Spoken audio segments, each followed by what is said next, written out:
Hi, thank you so much for meeting with me, Dr. Berry. I am here today to begin the process of a pre-evaluation.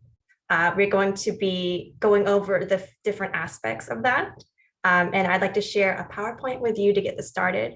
Because this is virtual, we're not quite face to face, so we're losing a little bit of that personality, the personability of it. So let me go ahead and share that with you and we can Okay, start chatting.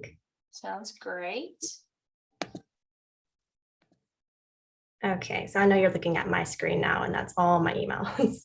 Yes, We'll go over to I my can send you some more to answer if you want. Okay, so ooh, there we go. All right, so you can see my PowerPoint, right? All right, so Yes, ma'am. Yep, I sure can. today's agenda, we're going to go over the purpose of meeting today. And we're going to do a quick check-in. I'd like to see how you're feeling. It's the beginning of the year. Things are starting to roll off a little bit, getting kind of hectic.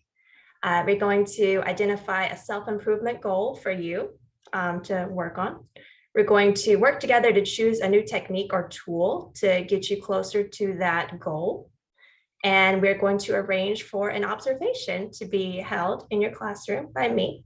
And we'll figure out dates and times, all that. Sound good? Sounds great. All right, so before we check in and start our chat, I just wanted to open up our meeting with the purpose. And I have a quote. It says, "The primary goal of clinical supervision is to help teachers become more effective." I wanted to ask, what does effective teaching mean to you?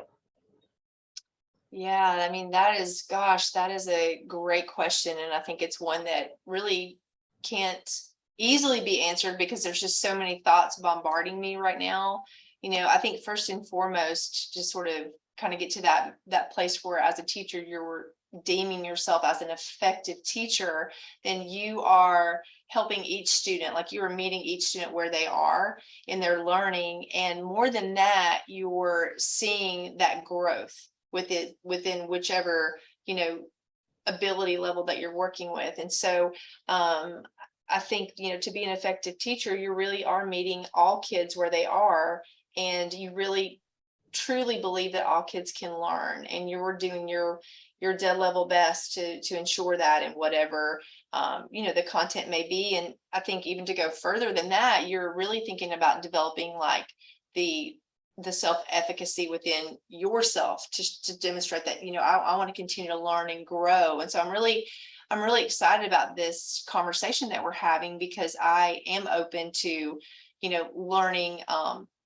some new strategies. And I know we're going to talk in a minute, but I do have some things that I want to talk to you about that I feel like I could really get your help in. So Okay, so what I hear you saying is that there's a lot of moving parts to effective teaching, and it is heavily evolved in meeting all the students and the kids where they are. Awesome. absolutely. All right, so I do have 10 selected highly effective teaching traits that I wanted to quickly share with you. And I'm not going to read them all. You can just look over them.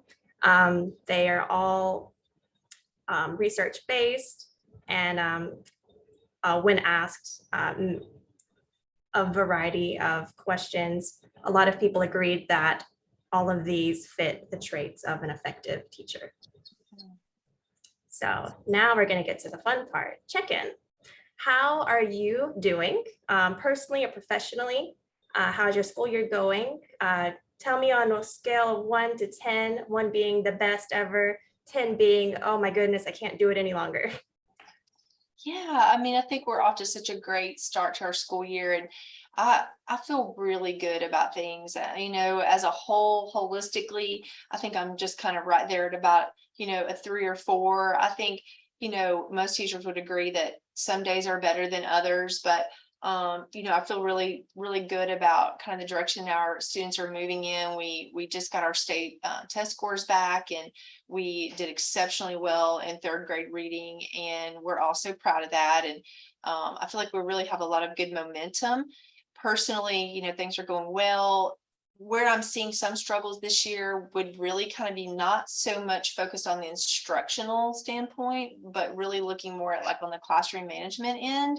I have a pretty diverse classroom this year in that I would say that the levels, the ability levels of my students aren't necessarily as consistent as what I'm used to dealing with. And so going back to what I said earlier with that question of just meeting students where they are, is a little bit of a challenge because that's sort of been compounded by some behavior problems, just some behavior problems that I feel like are causing a little bit of interference with that. So all in all, I feel really good. I do have some of those concerns, but I'm open to kind of having more discussions about maybe some things that I can do to kind of shore that up a little bit. Okay, that sounds great. I'm glad to hear that, your school year and everything's going really well and the test scores are coming back and they're looking positive. And I'll let you know like that it's not just a you thing, like we're seeing a lot of, varying student maturity and behaviors kind of all across the board. And that's kind of like an after effect of, such a crazy couple of past years. So, I mean, just don't feel like it's personal or anything. It's just something that we're taking it as it comes and we're meeting it where we need to meet it. Well, I thank you for that. That's very reassuring. And, sometimes you only know what you know. Being at the teacher level, you kind of know what your core group might be experiencing, but holistically, throughout the school or what other teachers are experiencing, we don't always know. So I appreciate you sharing that. Okay, so let's jump into some of your concerns in which you've already shared a little bit about it. And we can also look at Hattie's high impact strategies. I know you said that it's more not really the like academic teaching style of it. It's more of like a classroom management, maybe keeping students on task, something like that. Do you want to elaborate a little bit more about maybe your specific? Yeah, I appreciate that. Yeah, I'm kind of looking through all of these and I think personally I love being able to kind of focus on the things that are going really well. And I like how we're starting off with the conversation of, talking about where I feel very, proficient. And I would definitely say, thinking about third graders and thinking about just the inquisitiveness and the eagerness that I deal with on a daily basis. I think the questioning for me is a strong aspect of what we do in our class, and being able to just kind of really ask those more thought-provocative type questions, but then also really kind of helping students get to that point, because it's more than just the question. Sometimes it's having and teaching kids to have a little bit of self-discipline by implementing a think time situation where we're very strategic, and I'm able to talk to them about what does that mean if Dr. Berry gives you 15 seconds of just quiet time for think, what does that mean? And so that's been really beneficial, because what it does is open up another thought for someone else when you're intentional about teaching kids how to do that. So I feel like I'm really, really good with that. I think that, where I'm really kind of wanting overall in the history of my teaching, I wouldn't say, excuse me, have some water, that classroom management is something that I would consider it's an issue, but it is something that I really want to look at more deeply this year in particular, based on what I told you about the dynamics of my class. So, as far as an area of improvement, I think with the right strategies, I think I could strengthen that area. So I think that's what I would pick. Okay. So I hear you saying that you think your level of questioning, your depth of questioning, you're really happy with that level that you're at right now. I feel really good. I've done a lot of work just kind of on my own and really try to dig into Webb's depth of knowledge. And I really feel like that, I'm really, really keyed in on that level 3 of, where I'm just trying to ask those more thought-provoking questions, but then teaching, even our little third graders how to justify their responses and kind of back up what they're saying. So it's been fun. It's been interesting. Yeah, that's quite a task to get third graders to do that. So bravo to you. Well, it's a work in progress, believe me. Right. So then I hear you talking about classroom management, and I agree with you that that's an area that I think all teachers basically can use, time to time refresher or even like learning new techniques. There's always new data coming out and new teaching strategies to help us with, classroom management. And the classrooms are always evolving, and student interests and disinterests. We could go on and on forever. But so I hear you saying that we are going to kind of target classroom management styles. Is that correct? I think so, and just some strategies, and I have kind of what I mean. We'll probably get to this part in our talk, but just to kind of be able to fill you in on what I'm kind of looking for, and where I think I could use a little assistance or guidance. Okay, sounds good. So we're going to kind of decide on what kind of new technique or tool that we want to help you start to use in your classroom to benefit your classroom management. Okay. So we have a goal of, well, I guess we kind of need to state the goal first. So how can we put that into words? Yeah, I think, the goal for me and what I'm sort of looking for right now at this moment is I feel like it's not that I'm not up in teaching. It's I need a way to be more strategic about how involved I am with students. So in other words, I want to try to figure out a way of like, what can I do to kind of be more present, more visible to students, but to sort of have, a couple of things in mind. Like, obviously we're talking about classroom management. So I want kids to be able to anticipate, like, okay, well, I know Dr. Barry's gonna, she's gonna be near me, she's gonna be around me, but I also want to be able to use it sort of instructionally as well to say, okay, now that I am in your area, like what am I doing? So it's just, I guess, being more intentional about checking in with students, but creating, this notion of I'm visible, I'm present, and hopefully that will help me kind of manage the classroom better, if that's even making any sense at all. It does, it does. And I think what you're referring to is something called with itness, where teachers Oh, kind of okay. have this overall sense of that they're always on top of things, the students know what to expect, and they just have eyes kind of basically on the back of their heads. Definitely. That would help with third graders.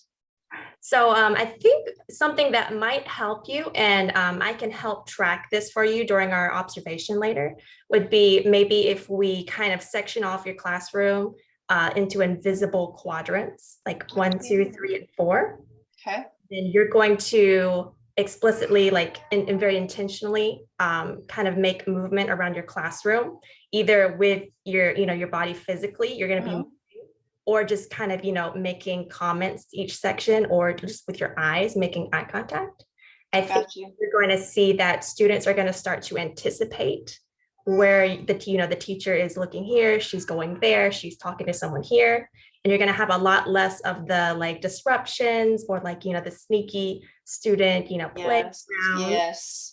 And I like that. And I'm listening to you and kind of processing because, really sort of what I'm dealing with a few kids in particular is the fidgeting, but the fidgeting to where I've got my hands on my desk, I'm kind of just making some noises. And that's very appealing to me because it sounds as if, if I'm being more strategic about that, then what hopefully could happen is, like that behavior is going to stop. And Yeah. maybe I don't even have to verbalize it. Maybe it's just because I'm kind of over there. So I'm very interested in trying something like that. I think that makes a lot of sense. Like I said, it's not, I know that I'm up and I'm teaching, but I'm not as strategic about it as like you're describing. So I'm very intrigued about that. Right. And it's not always something that we're aware of, in the moment. We kind of get lost in, this student needs this, or we're doing groups Yes. back here. And so the students Yeah. are on their own. But I think it might really help you make growth towards that goal of overall like with itness. Yeah. I love that term. I haven't really thought about it that way, but that I like that. That makes a lot of sense because that's what we're trying to do. We're yeah, we're trying to help kids make good decisions with their behavior. But if we can do it in a way that, and I think another good thing, just thinking, I'm sorry, I'm just kind of processing what you're saying. It's so interesting. It kind of, now it has me thinking like, wow, what a great potential strategy to do too, to kind of what you just said, like help me be more intentional about equity, right? And being more equitable in where I'm spending my time, because you're right. Now that I'm processing and thinking about what you're saying, I'm kind of a creature of habit. And I know that, now in the back of my mind, I'm thinking, gosh, I sure do spend a lot of time, especially kind of over to the left part of my classroom. Excuse me, my phone is ringing. I'm putting that on hold. So that makes sense. I like that. I like that a lot. Okay, that sounds great. So to help you kind of get acquainted with this technique, I'm going to send you over a few articles, maybe a PowerPoint. You can have some time to look over that before we establish our observation date and time. Okay, that sounds great.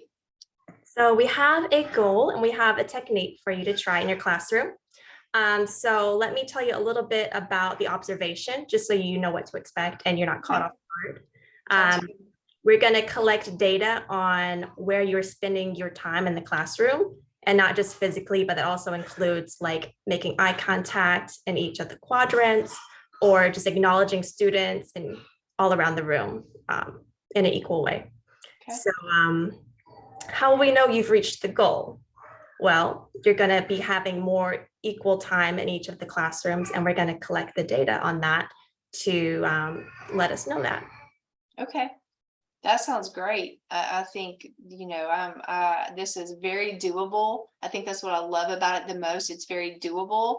And I don't feel like it's something that I have to go and, yes, I want to get more acclimated to what it is, but I feel like it's something that's very doable and it's going to have some immediate benefits. And that's very exciting to me. I think, a lot of teachers would agree that oftentimes, it's not that we're not willing to try new strategies. We just want to see an impact sooner rather than later.